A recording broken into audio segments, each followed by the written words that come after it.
Olá, sejam bem-vindos ao podcast do Doni Silva. Nosso entrevistado de hoje é o senador pelo Distrito Federal, Isalci Lucas. Ele é do PL, Partido Liberal, partido do presidente Jair Bolsonaro, e ele vai falar conosco sobre alguns temas bem interessantes. E vamos começar perguntando, primeiro dando boas-vindas ao senhor, senador, e perguntando o seguinte: 8 de janeiro foi uma farsa ou não? Olha, eu tive o privilégio de participar da CPMI, mas com foco mais no Distrito Federal, né? Então, no meu relatório, eu fiz um relatório de 2.000 páginas lá, mostrando, assim, claramente, documentalmente, de que o governo federal poderia ter evitado isso, né? Por quê? Porque Brasília tem, por exemplo, tem o BGP, que é o Batalhão da Guarda Presidencial. São mais de 2.000 policiais. Qual é a função do Batalhão da Guarda Presidencial? Exatamente guardar o Palácio e o presidente. Sim.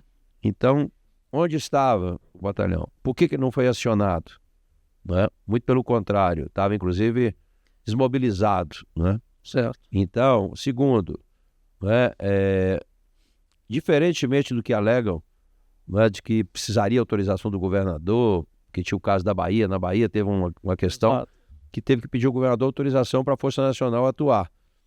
Não é o caso de Brasília, porque os prédios aqui são prédios do governo federal. Perfeito. Então existe todo um plano, o plano escudo que chama, que é exatamente para isso. Independente do GDF, apesar que o GDF, né, tem essa missão, né, a segurança pública do DF é que faz realmente a proteção e toda a organização da segurança da esplanada, né, do presidente, dos poderes todos. Houve, de fato, uma falha do GDF, né? Porque a gente já acompanhou um movimento de 300.000 pessoas, 200.000 pessoas na esplanada. E nunca houve. 2017, por exemplo, teve um quebra-quebra. Pois é. Quebraram, botaram fogo, inclusive, no Ministério lá das Relações Exteriores. Exato. Quebraram todo o Ministério da Educação, quebraram o Ministério da Agricultura. E não foi considerado nenhum golpe, muito menos não houve consequências como está acontecendo hoje. Pois é, não houve prisões, né? Não houve prisões. E foi muito mais grave. Muito mais grave. Então, não existe golpe sem a participação das Forças Armadas, sem arma, não existe isso. Então, o que houve, como eu vou repetir, o que disse o ministro da Defesa, que o ministro Múcio, disse que na realidade não houve golpe. O que houve realmente foi uma baderna, eu acho interessante. Que deveria ser tratado dessa forma. Senador, eu acho interessante, eu acompanhei bem de perto esse assunto. Até um amigo meu estava naquele dia, naquele domingo, na esplanada, me ligou, vem pra cá e tal. Eu falei, rapaz, tá muito fácil. Cuidado, tá parecendo armadilha. E ele acabou... Eu não tenho dúvida, que havia um interesse muito forte do governo de que isso acontecesse, que poderia ter sido evitado. Por exemplo, cadê o G. Dias? Pois eu ia te perguntar, sumiram com o G. Dias? O G. Dias foi o principal ator disso aí, porque ele foi alertado por diversas vezes, com dias anteriores. Teve relatório do serviço da ABIN. A ABIN alertou. Eram mais de 40 órgãos que cuidam da questão da segurança. Então, no caso da ABIN, a gente fez depoimento lá, 3 dias antes do evento, já estava sendo colocado, olha, vai ter invasão, vão quebrar os prédios públicos. Inclusive, o general G. Dias foi alertado 8 horas da manhã, no domingo, que isso aconteceu à tarde. No domingo, 8 horas, não me lembro exatamente o nome dele, mas o coronel lá da ABIN tem a mensagem do celular dele. Olha, vai acontecer. Então, quer dizer, eles não tomaram nenhuma providência, exatamente quando não há interesse em evitar, porque tem interesse que aconteça. Então, eu não considero golpe. Houve toda uma narrativa, tanto é que no início eles não queriam que fizesse a CPI, a CPMI. Tentaram evitar tudo. Como não conseguiram, porque normalmente eles pressionam partidariamente, através de emendas, através de cargos, ministério, essas coisas. Como eles viram que não tinha a mínima condição de evitar, aí eles entraram maciçamente.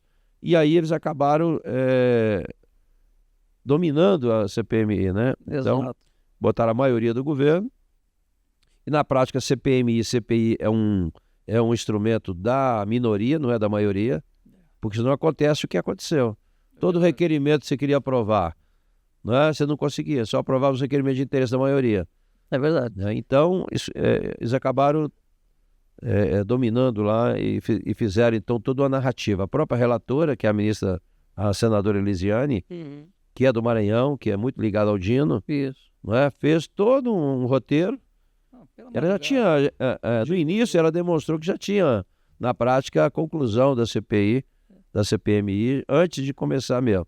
Então, vários requerimentos a gente não conseguiu, né? Inclusive as câmaras. Pois é, cadê as filmagens das câmeras, hein? O ministro primeiro disse que só podia entregar com autorização do Supremo, o Supremo autorizou e mesmo assim ainda não entregaram. Entregaram eu fiquei sabendo meia dúzia de fita. Pois é, anteontem saiu uma matéria na internet dizendo que o Flávio Dino disse que não, o contrato com a empresa acabou e eles não eram obrigados a guardar por mais de 30 dias as filmagens. Mas ou seja, conversa fiada, né? Porque na prática, quando aconteceu a CPMI, estava dentro do prazo todo. Eles não quiseram entregar. Na prática foi isso. Por quê? Porque você viu pelas poucas imagens que apareceu G. Dias, né? Dá muita dúvida. Você tem imagens, inclusive, de infiltrados dentro do movimento, quebrando as coisas e tal. Mas na prática houve uma narrativa.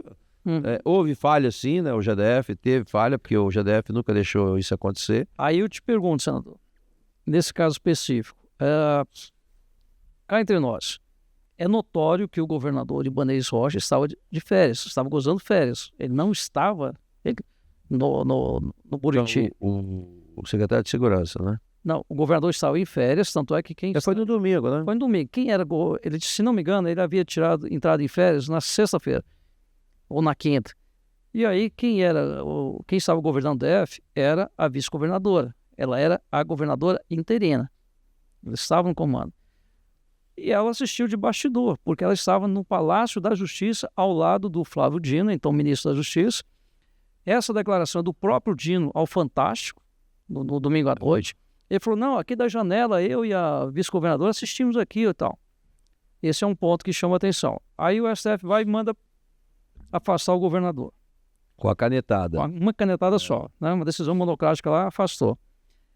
Depois, aí 2 dias depois, a governadora em exercício, aí nomeou, junto com o Capelli, nomeou lá o comandante, o Sandro Avelar. Que é o secretário de Segurança. Mas antes nomeou quem? Capelli, né? O comandante da PM. Ah, sim, mudou. Né? O Clepter Rosa. Aí o que acontece? Aí chega às minhas mãos, eu denunciei com exclusividade uma conversa de WhatsApp, uma ordem num grupo de WhatsApp, em que o Clepter, no sábado à noite, ele manda a tropa ficar de sobreaviso em casa e não de prontidão nos quartéis. Quer dizer, esse foi um grande erro, né? Exatamente. Porque qual é a diferença? Quando você coloca em prontidão, as pessoas já ficam preparadas para isso. Exatamente. Né? Já ficam fardadas, já sabendo que tem que... fica no quartel. Pode acontecer, fica no quartel. Exatamente. Quando você fica de sobreaviso, as pessoas vão para o clube, no final de semana, né? Até chegar em casa, trocar de roupa, chegar... Não deu tempo. Então houve um erro nesse sentido. Eu acho que... E tempos depois, diante dessa denúncia, aí tempos depois, alguns meses depois, teve aqui a CPI, né, em Brasília, na Câmara Legislativa. Também. O Clepter chegou a depor e tal, beleza? Aí, diante disso aqui, tempos depois, o Alexandre de Moraes manda prender o Clepter. Manda prender todo mundo. Que hoje tinha mais de 8 oficiais presos. Exatamente. Então nós temos aí várias histórias, né? Várias histórias.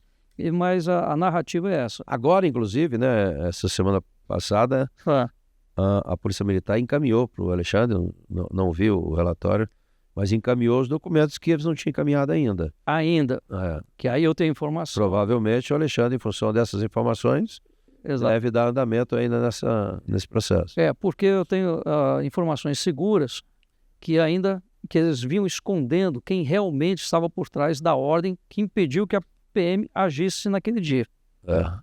Então, é um mistério, né? Porque na prática é o seguinte, os órgãos de inteligência sabiam disso, né? Houve reunião, porque há reunião sempre, porque o Supremo, a Câmara Federal, o Senado, o Palácio, todos eles têm segurança. Sim. Né? Tem policiais, policiais legislativos e tal. Então, eles participam dessas reuniões quando tem algum evento desse. Então, houve a reunião, houve um planejamento, mas a informação que eu vi na CPI é que, por exemplo, a Polícia Militar recebeu um documento, não é? Por mais que nós estamos na era digital, né, de tecnologia, recebeu um ofício no envelope já no final do expediente, na sexta-feira. Então, em função disso, a coisa parece que não andou. Não tomaram as providências que tinha que ter tomado. É verdade. Então tem uma série de coisas que ainda, né, evidentemente que o Alexandre deve agora, com essas informações, aprofundar isso aí. Mas de fato, mas são duas coisas distintas. Houve uma falha? Houve. Não tem dúvida que houve falha. Né, porque nunca aconteceu isso em Brasília. Mas houve uma facilitação por outro lado. Mas por outro lado, o governo poderia ter evitado. Por exemplo, a Força Nacional estava lá. A própria guarda presidencial ali atrás na N2 lá, atrás do Palácio da Justiça. Então, eu não tenho nenhuma dúvida que o governo federal não tinha interesse em impedir que isso acontecesse. Eles aproveitaram isso, né? Tanto é que teve a posse do presidente, não teve nada, dificuldade nenhuma. Exato. Então, tem muito envolvimento aí que precisa ser esclarecido, inclusive dos infiltrados. Tem gente que era infiltrado, que estava lá para quebrar as coisas. Agora, o que o Supremo está fazendo é que está totalmente contrariando a Constituição.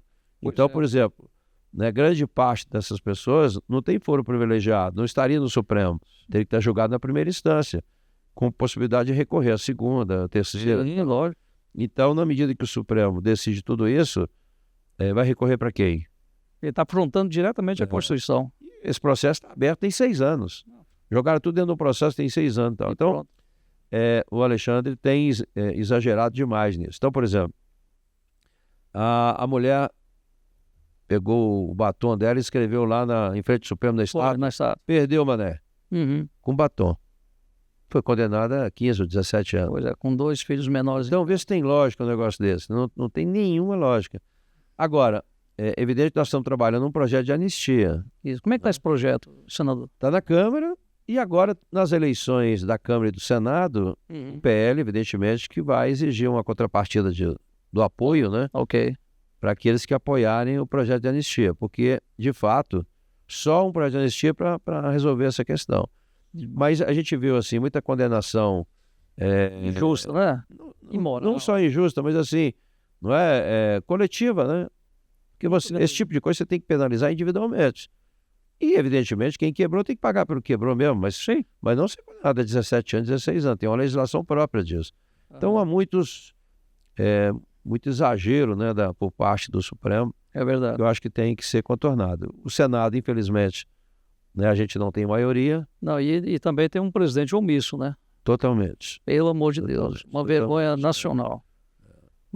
E ele acha, eu vejo assim, né? Sim. Que houve uma fala de alguém, eu nem sei quem foi lá, mas teve uma fala de que iria, entendeu? Prender o presidente do Senado, enforcar essa conversa né? Que aí, esses caras pegam essa conversa e pronto. Né, e em cima disso acha que faz a narrativa. Tem que prender todo mundo, condenar todo mundo em função de... Mas isso qual o risco de estar incorrendo no crime de improbidade administrativa ou peculato? Presidente?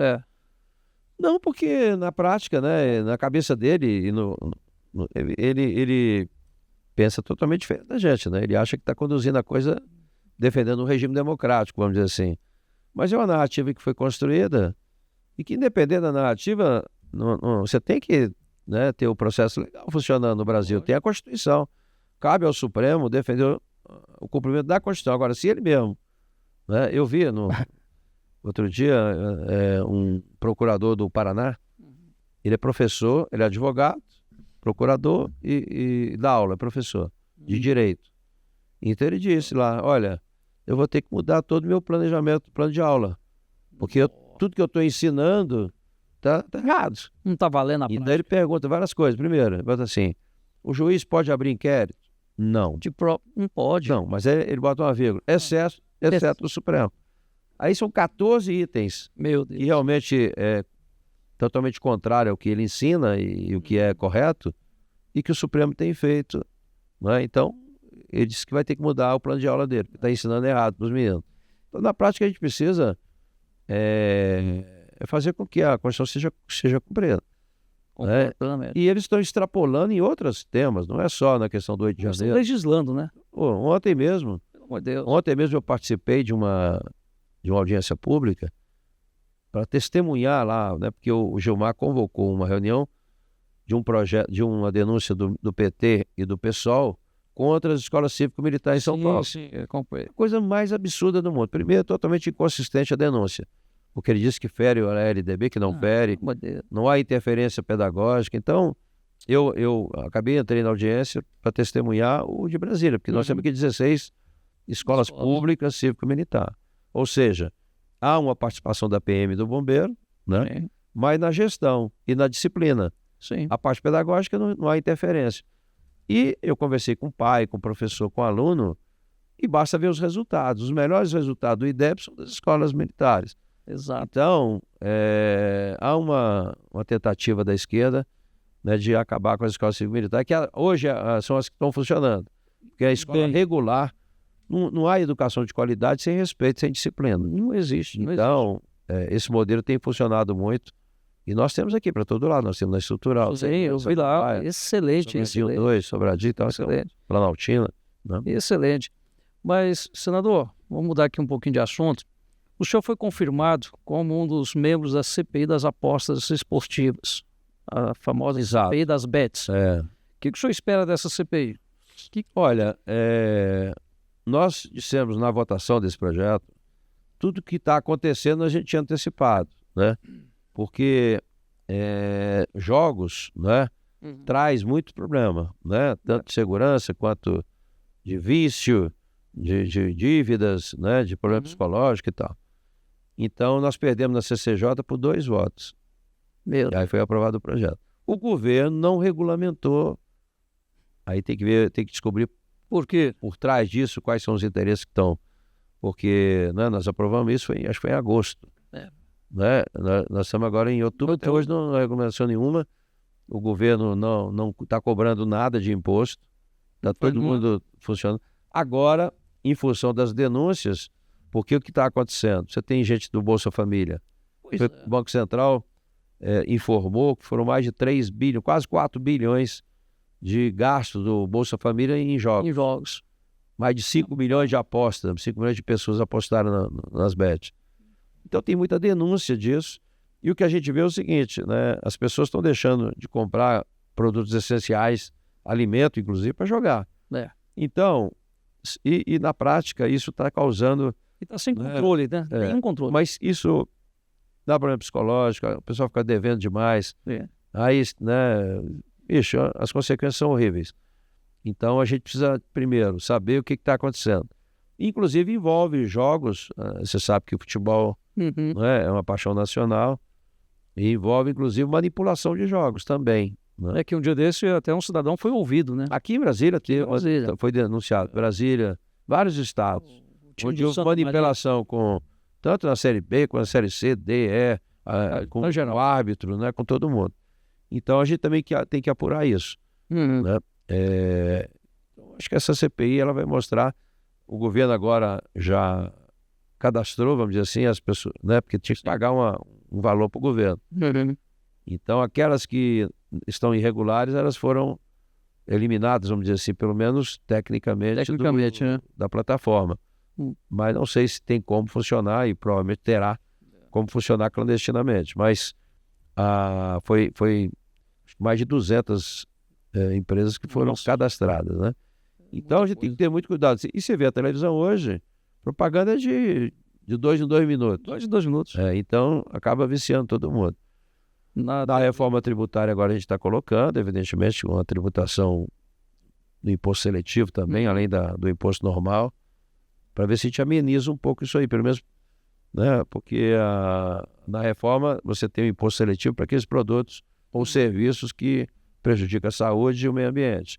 Então, dentro disso aí está sendo criado também uma alíquota para isso. Maravilha. Mas acho que vai descobrir muita coisa aí. Muita. Já tem lá a CPI do futebol, que eles já estão fazendo no Senado, já tem muitas denúncias já, mas nessas da BET a gente vai também encontrar muita coisa.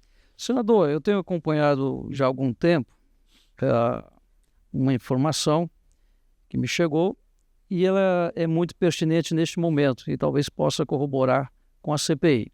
É o seguinte, eu descobri que tem uma cidade em Alagoas, no estado de Alagoas, Arapiraca. Essa cidade é muito ligada ao presidente da Câmara, o deputado Arthur Lira, que é do Progressistas. Arapiraca, semanalmente, ela consegue ganhar 2, 3, teve casos que 5 apostas da Mega, sempre a quadra e uma vez ou outra a quina, nunca a cena. Se eu pegar aqui, hoje, por exemplo, dia 24/10, certo? Então nós tivemos um jogo... Terça-feira. Não, 23, né? Vamos ver lá. Conheço os detalhes. Se entrar no site da Caixa, loterias.caixa.gov.br. Você entra lá.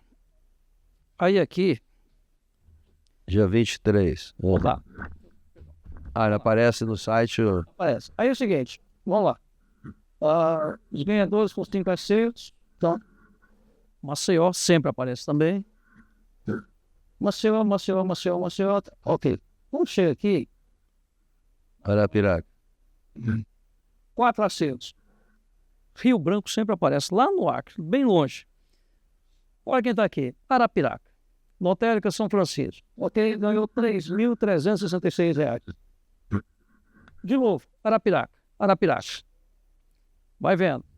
Aí quando você volta lá, né? Você volta aqui, esse é o jogo, ok?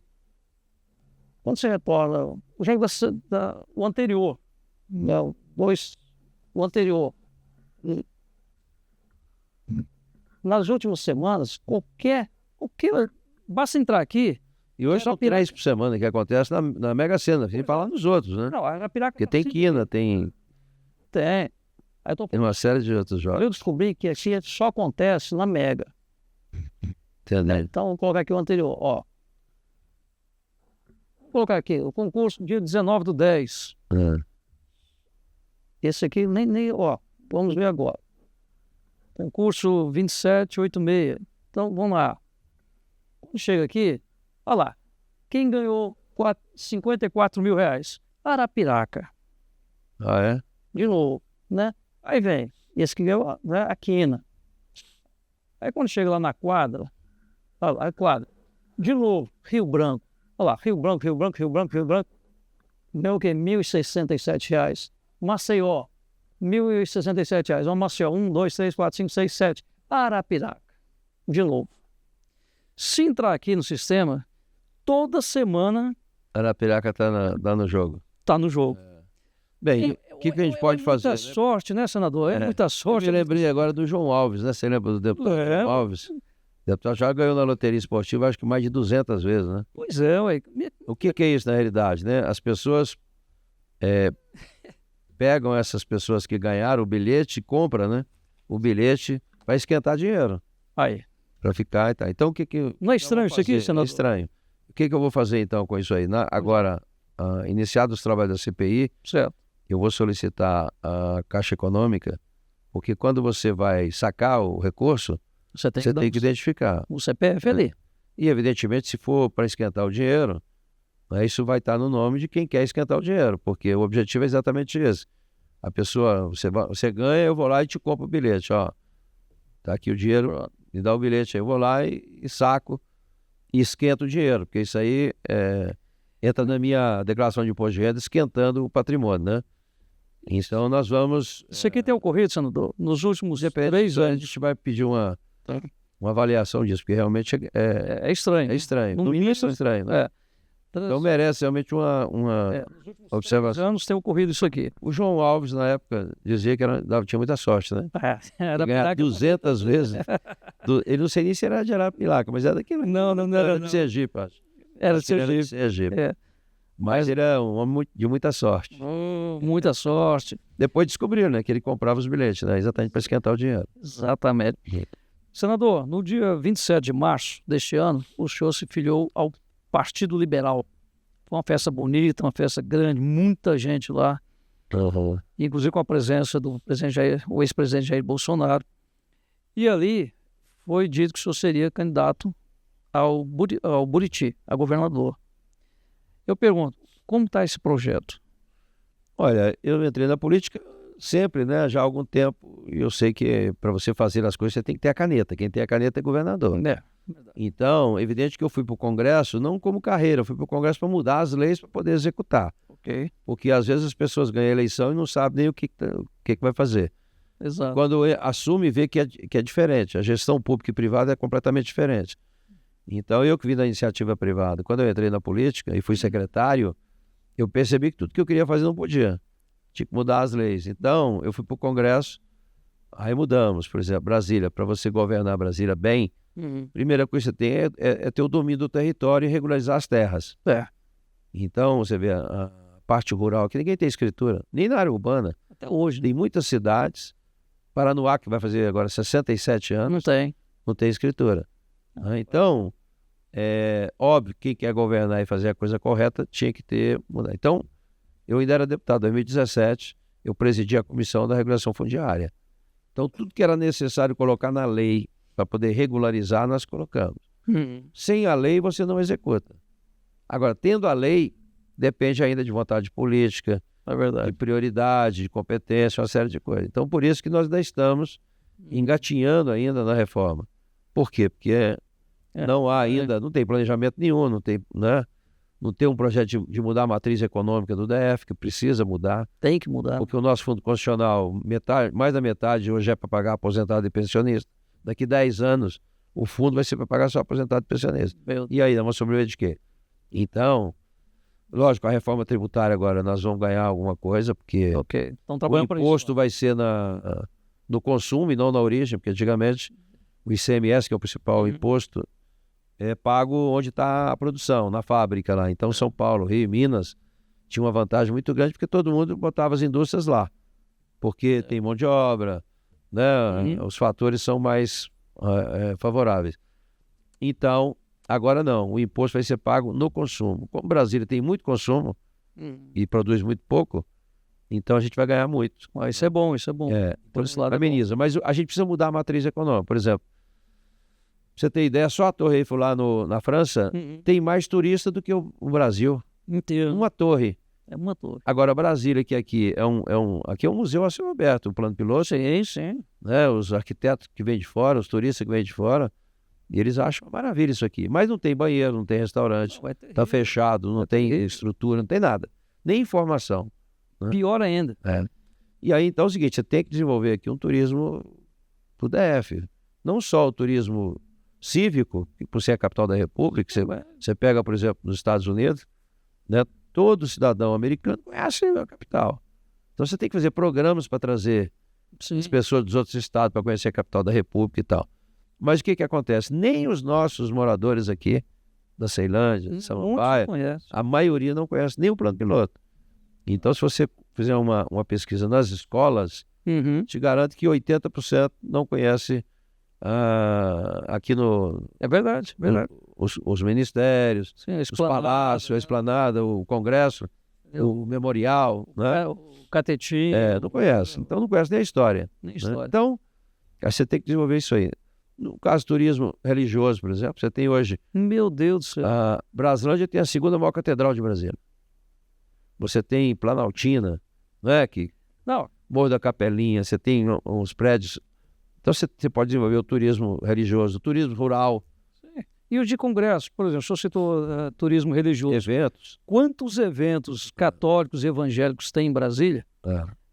Por exemplo, no mês de julho, tem um lá da Casa da Bênção, lota. Tem outro também lá da Assembleia de Deus, lota ali os centros de convenções, o Parque da Cidade. E muita gente vem de fora participar. Qual a reclamação que eu mais recebo lá no meu site? As pessoas que trazem os amigos e vão buscá-los na rodoviária de Brasília passam vergonha. Não tem. Porque é um lugar que você não tem espaço para parar para a pessoa descer, tirar a mala. É suja, é feia pra caramba. E além disso, quando chove, molha, quando venta lá dentro. Horrível. É um consórcio que o cara tá lá, o dono da via tá lá há muito tempo lá, acho que é 30 anos, né, essa concessão. E é uma rodoviária feia, ruim. À noite não tem iluminação, você corre o risco de ser assaltado ali. Os ônibus, quando chegam ali, pegam um breu tremendo, não tem sinalização. É absurdo. Ninguém faz nada. Então, para você mudar a matriz econômica, você tem que preparar. Então, por exemplo, eu fui relator do Fundeb, Sei. colocando educação infantil, educação profissional, que não tinha recurso para isso. Né?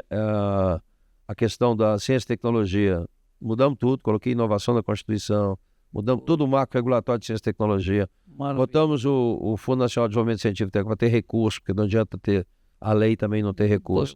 Então, tudo que era necessário mudar para executar, nós mudamos. Parabéns. Então, agora tem que executar. Para executar, é governador. Então, eu fui convidado, tanto pelo presidente Valdemar, que eu já fui do PL, 2010. Eu só fui eleito, eu fui eleito vezes, pelo PL. Foi pelo PL? Estado Federal. Mas naquela época eu saí, inclusive, porque ele apoiou aqui o Agnello.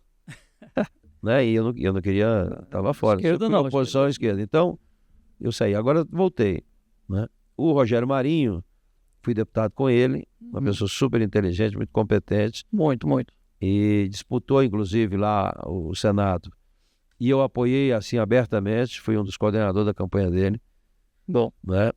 Evidentemente, com isso, perdi tudo que eu tinha lá, mas tudo bem, eu acho que eu não estou lá por causa de cargo.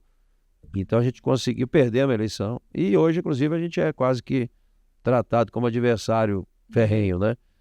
Mas o Marinho, então, me convidou para eu disse, olha, Marinho, e pro Valdemar, olha, eu estou no partido que eu tenho a legenda garantida. Porque o meu objetivo em 2026 é governo. Aí fomos, conversamos, fomos com o presidente Bolsonaro, acertamos tudo e me filiei. Então, esse é o compromisso que o PL tem comigo. Né? Agora, é evidente que eu tenho também que me viabilizar, por isso que eu estou trabalhando, como sempre trabalhei. Porque também não adianta você querer ser candidato se não tiver... O senhor é conhecido como um político bem atuante, né? Muito. Eu realmente me dedico muito naquilo que eu faço. Então, a gente tem trabalhado muito. Então, estamos fazendo muitas palestras nos jovens aí, porque realmente a juventude precisa se engajar mais na política. Eu tenho falado duas coisas. Primeiro, quem não gosta de política vai ser governado por quem gosta. Exato. Então não adianta reclamar depois. Não adianta chorar. Não adianta chorar, né? Então, ninguém caiu de paraquedas no Congresso. Alguém botou lá. Então, quem colocou, né, sabe o que está fazendo. Então, quem não gosta vai ser governado por quem gosta. Segundo, eu falo o seguinte, voto não tem preço, tem consequências, né? Votou errado, 4 anos, sofrimento. Vai ter que pagar. Então, o que falta no Brasil, em Brasília, e a gente vem trabalhando nisso desde 2011, que é exatamente planejamento. Você tem que planejar. Onde é que você quer chegar? Onde é que o Brasil quer chegar? Você tem que ter um planejamento. O JK fez isso. O JK estabeleceu 5 metas e cumpriu as metas. Construiu Brasília. Trouxe a indústria automobilística, a parte de energia. Então ele estabeleceu metas. O que você tem que fazer? O que eu quero para Brasília? Você tem que me dizer isso. E não é para amanhã, não. Para os próximos 50 anos, próximos 30 anos. Então você tem que dizer, olha, essas são as metas. Eu quero chegar lá em 2030, eu quero toda a meninada toda alfabetizada, né? Eu quero todo mundo na educação profissional saindo com a profissão. Né? Boa. E aí, para fazer isso aqui, eu tenho que fazer o quê? Quais são as ações que eu tenho que fazer? Um projeto de longo prazo. Quanto é que custa isso? Então você tem que planejar. É verdade. E você, na prática, o governo existe para cuidar das pessoas. Então, o governo tem que criar políticas públicas e que tem que ser de Estado. Esse é outro problema. A gente tem política de governo. Cada governo que entra acaba com tudo e começa de novo. Então você tem que ter política de Estado. E quem pode manter essa política funcionando é o eleitor. Ora, se o cara está fazendo certinho, vamos votar. E vai continuar. É isso aí. E se chegar alguém querendo acabar, você não deixa acabar. Né? Você vai lá, briga, faz manifestação, mas não deixa. E óbvio, se você entrou um outro, você vai ver qual é o compromisso que ele tem. Esse é o problema. Né? Você tem que acompanhar. Qual é a proposta do governador? Daqui a 4 anos, cumpriu aquilo que ele prometeu? Continua. Se cumpriu, está bacana. Se não cumpriu, tchau. Tem que tirar. É a forma que você tem que fazer. É verdade. Então, o que o governo deveria fazer? Você tem que ter políticas públicas para o cidadão. Qual é o cidadão? Primeiro, o pré-natal. Né? Porque ninguém nasce antes, né? Então, você tem aí o pré-natal, que você tem que dar assistência para as grávidas, para as mulheres, desde a concepção. Sim. Tem que ter acompanhamento médico, uma boa alimentação. Você fazendo isso, preventivamente, a criança vai nascer mais saudável. Exato. Isso significa menos custo para a saúde, uma série de coisas. Segundo, depois vem a primeira infância, que é a principal fase da pessoa, onde você tem alfabetização, coordenação motora, formação de caráter, está tudo aqui. Coisa que hoje talvez seja a maior deficiência da política pública. Por quê? Porque a responsabilidade da educação infantil é do município, é do prefeito, não é do presidente da República nem do governador, onde tem o recurso, né, que é a União e o Estado. Então a responsabilidade de creche, educação infantil é prefeito. E a maioria não tem recurso. Por isso que não tem creche, não tem vaga na escola, não sei o quê. Bem, quando você não tem política pública da primeira infância, a meninada sai para a adolescência sem alfabetização. Cheio de problema. Então, você tem que ter... Sem qualificação. Sem qualificação, sem nada. Depois vem a adolescência, depois você tem a juventude. Todas essas fases têm características diferentes. Então, você tem que proporcionar política pública para esses jovens. Formação profissional, esporte, cultura, lazer, uma série de coisas. Depois você vê o adulto, que tem também as suas características, né? Você tem que gerar emprego, você tem que ver a questão de habitação, emprego, uma série de coisas. O cara depois já começa a pensar nos filhos, na família e tal. Depois você tem o idoso. Qual é a política que o Brasil tem para o idoso hoje? Nada. Então, e olha que daqui a pouco, daqui 4, 5 anos, 25% da população é idosa. E aí, o que você está fazendo? Um país tão jovem. Então você tem que fazer política pública para isso aí. A longo prazo, é isso mesmo. E planejar médio e longo prazo. O que está acontecendo hoje? Você não tem saúde nenhuma. Se alguém depender hoje da saúde pública, aqui no DF, morre. E estão morrendo. Está bem complicado. Né? Gente esperando há 4 anos, 5 anos uma cirurgia. Gente com câncer esperando há 2 anos uma quimioterapia, uma radioterapia. Aí, o seguinte, nada de controle, não tem controle nenhum. Nem controle de estoque de medicamento você tem na saúde. Se você for no hospital da Ceilândia, ele não sabe o que está acontecendo no hospital de Planaltina ou do Paranoá. Então, muitas vezes um funcionário fala assim, olha, aqui não tem isso não. Acho que é lá no Paranoá. Aí o cara pega um ônibus, vai lá no Paranoá. Chega lá, não é aqui não. Então, quer dizer, não tem informatizado com a tecnologia hoje. Isso é tudo pelo celular. No aplicativo. Marcou consulta. Você ainda manda uma mensagem. Você confirma? Confirma. Chega lá, o médico abre o computador, ele tem lá todo... E não falta recurso, né? Você sabe que hora que o médico atendeu, quantos minutos ele ficou com o paciente. Ele tem a ficha completa do paciente. Você sabe o que ele receitou. Então, cara, né? Você tem que ter, no Brasil, Brasília não tem o que deveria ter. Porque a saúde nossa, ela é curativa, não é preventiva. O cara está doente, vai direto para o hospital. E hoje nem é atendido mais, né? Se não tiver o negócio morrendo, nem lá ele é atendido. Então é o seguinte, você tem que organizar a questão da saúde primária, depois secundária, terciária. A saúde primária é o saúde família. Você tem uma equipe que o Ministério reembolsa, inclusive, paga por isso. Você tem que ter um médico, você tem que ter um enfermeiro, você tem que ter 2 técnicos, você tem que ter 4, 5 agentes de saúde. E até de 2 em 2, um odontólogo, né? Um dentista. Esse grupo ele tem que cuidar no mínimo de 4.000 pessoas. Então, você tem que ter o cadastro dessas 4.000 pessoas assim bem detalhado. E atende é médico de família. Então é preventivo. O cara tem essa relação com essa equipe. Aí você sabe quem é diabético, quem é que tem pressão alta, quem tem problema psicológico, quem tem deficiência, não sei o que. Você conhece o cidadão. Bem, o cara teve um problema, você está acompanhando ele. Aí você vai dizer, ó, é grave, tem que ir para a UPA, vou ter que ir direto para o hospital. Então ele encaminha para direto para o hospital. Então tem que ter esse canal funcionando. Hoje não, o que acontece? O cara quer ir no hospital, chega lá não é atendido.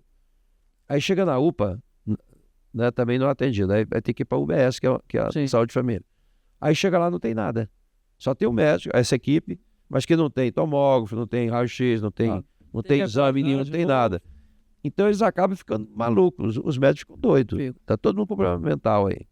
Por quê? Porque vê o paciente morrendo e não pode fazer nada. Não pode fazer nada. Aí, por exemplo, vamos marcar uma cirurgia? Vamos. Tá bom. Aí, tudo pronto. Cadê o anestesista? Não tem. Então cancela tudo isso aí. Né? Cadê o esparadrapo? Acabou. Isso são muitos casos assim. Não. E não para, né? Só é assim. E não para. Então você tem a questão da saúde. Educação, ela não mata no primeiro momento, Não. mas mata a geração toda. Então hoje o que está acontecendo? 20% dos jovens conseguem ir para a faculdade. 80% não conseguem entrar na faculdade. E aí é o seguinte, como não teve formação profissional nenhuma, essa meninada, vai ficar minha avó já dizia, né? Cabeça vazia, oficina do diabo. Não tem o que fazer, vai fazer o que não presta. Então, o que eu fiz lá no Congresso? Eu fui o presidente da comissão que aprovou o novo ensino médio. O novo ensino médio é para quê? Para que os jovens do ensino médio saiam com a profissão, como era antigamente, na minha época de ciência. Até contabilidade, edificações, normal, radiologia, tinha técnico de tudo quanto é jeito. O mundo todo hoje, 60% dos jovens da Alemanha, desses países desenvolvidos, fazem curso técnico. No Brasil, ele não chegou a 10%. Estamos na contramão. Totalmente. Então é o seguinte, agora, Brasília precisa agora de 100 mil profissionais de tecnologia da informação. Não tem. Não tem. Precisa de mais de 90 mil na área da indústria. Também não tem. E essa meninada toda desempregada passando dificuldade. Isso é informação. Aí o governo cria agora o pé de meia. Está dando R$200 para os alunos do ensino médio para não abandonar a escola. Por quê? Porque metade desses alunos estão saindo.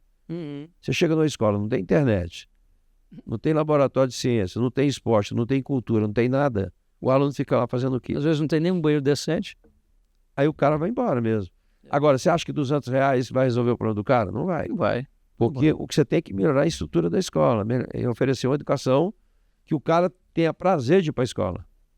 Verdade. Hoje o cara não quer ir para a escola. Por quê? Porque... Então, para que e o pior é que grande parte da família, da comunidade de Brasília e do Brasil, acha que só o fato da criança estar na escola e tem lá a merenda, alguma coisa assim, já é suficiente. Mas na prática, hoje, 70% dos alunos do ensino médio saem de lá sem saber matemática. É verdade. 60% saem de lá sem saber português. Verdade. E sem ter profissão. Então, esse é o caos. Quem é que pode mudar isso? O eleitor. Então, agora, quando chega na eleição, por exemplo, eu lancei, em 2011, eu lancei o Movimento Brasília 100 anos, que era um planejamento para os próximos 50 anos. Depois eu lancei todos pelo DF, reunião cidade por cidade, segmento por segmento, porque quem sabe o que é melhor para a cidade é quem mora lá, pô. Exato. Né? Quem sabe o que é melhor para o transporte é quem usa o transporte. Então, você tem que ouvir, o Roriz falava isso, o Roriz dizia o seguinte, governar é eleger prioridade depois de ouvir a população. Exatamente. Porque você não pode deixar os burocratas, os tecnocratas decidir as coisas, porque eles não conhecem. Não. Então, quem conhece é o parlamentar, que está lá na ponta, que conhece tal. Então, é verdade. Você tem que ouvir. Fizemos isso. Durante a pandemia, a gente fez um repensar o DF, fazendo mais de 200 reuniões virtuais, cidade por cidade, segmento por segmento, para fazer um planejamento para Brasília. Econômico, todos, educação, saúde, segurança, para estabelecer metas, quais as ações, quanto vai custar. Chegamos a fazer isso. Agora, chega na eleição, quem quer discutir isso? Ninguém. É complicado, né? O cara chega com a grana, fala assim, Doni, contrata 10 mil pessoas aí, mas pagar R$1.000 para cada um, tá bom. Aí contrata, os caras votam no cara, ele ganha a eleição. Tchau e benção. Daqui a 4 anos ele volta de novo. E aí a gente vai, cada dia, piorando o serviço público. Mas a sua visão, senador, está perfeita e é uma visão que o Distrito Federal precisa e o Brasil precisa, né? Gestores, né, cara? Gente que conhece, que tem experiência. A gente quer um Brasil melhor, né? Mas não tem dúvida. Senador, chegamos ao final aqui da nossa entrevista. Passa rápido. Um papo bom, muito obrigado. Espero que volte outras vezes aqui para conversar com a gente. Assuntos não faltam, né? Que Deus te abençoe nessa caminhada. E para encerrar, o que o senhor quer dizer para quem está nos assistindo agora? Primeiro, para não perder a esperança, né? Que ainda há esperança, né? No fundo do túnel lá ainda tem. Então, que participe, né, cara? É o que eu disse aqui. Voto não tem preço, tem consequência. Quem não gosta, não quer saber de política, não sei o quê. Bem, não decidiu, não participou, alguém vai lá e decide por você. E paga o pato depois. Paga o pato depois. Não adianta ficar, cadê a saúde? Não tem. Cadê a educação? Não tem. Por que não tem? Porque ele votou errado. Votou em qualquer um, de qualquer jeito. Nós prefeitos saímos agora da eleição municipal. Vários prefeitos se elegem pagando uma pinga para um, dando uma cesta básica para o outro, comprando o remédio do cara. Aí o cara, ele compra o voto. Outro dia nem lembro quem votou. Não, se você perguntar hoje, eu pergunto isso nas faculdades. Muito, na faculdade, não estou falando, né? As pessoas nem lembram mais quem votou para federal. É verdade. Porque não acompanha, daqui a 4 anos tem eleição. Acaba votando de novo nas pessoas que não fizeram o que deviam fazer. E a gente vai piorando. Então, participe, né? Se envolva para a gente tentar mudar esse país. E começando por Brasília, né? Começar pela casa, para depois pelo conjunto, pela cidade. É verdade. Eu agradeço aí o convite. Senador, muito obrigado. Tamo junto. Tamo junto. Gente, fique com Deus. Um forte abraço. Até o nosso próximo encontro. Tudo bem.